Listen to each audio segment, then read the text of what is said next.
দেখো আজকে বানাচ্ছি চাল পটল। পটলটা ভেজে রেখে দিয়েছি।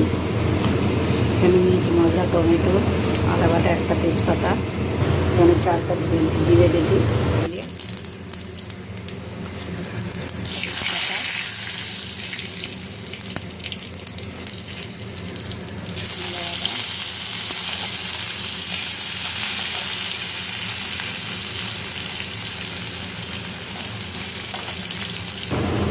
এখানে মশলাটা দেবো, জিরে, ধনে আর হলুদ গুঁড়ো দিয়ে মাখিয়ে রেখেছিলাম। এবারে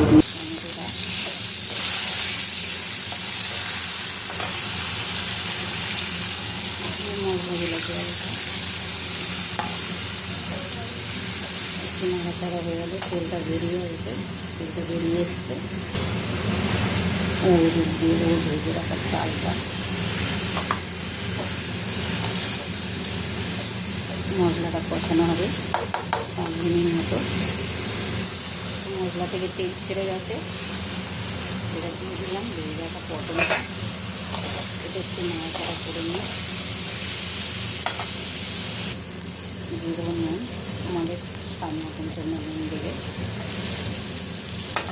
দিয়ে জল দিয়ে দিলাম, নাড়িয়ে ঢাকনা চাপা দিয়ে দেবো।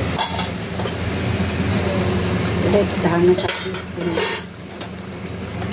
চালটা সিদ্ধ একটু বাকি আছে, আর একটু চাপা দিয়ে দেবো। এটা আমার শাশুড়ি মা শিখিয়েছিল। শাশুড়ি মাকে যদি আমরা মায়ের দরজা দিই, শাশুড়ি মা কিন্তু মায়ের মতনই ভালোবাসত। তার জন্য শাশুড়ি মাকেও মায়ের মতন ভালোবাসো তোমরা সবাই। তো চাল পটল রেডি। দেখো নামানোর আগে গরম মশলা দিয়ে দিলাম, আর একটু দিয়ে দিলাম ঘি।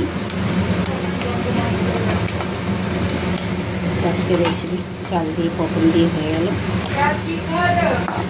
কেমন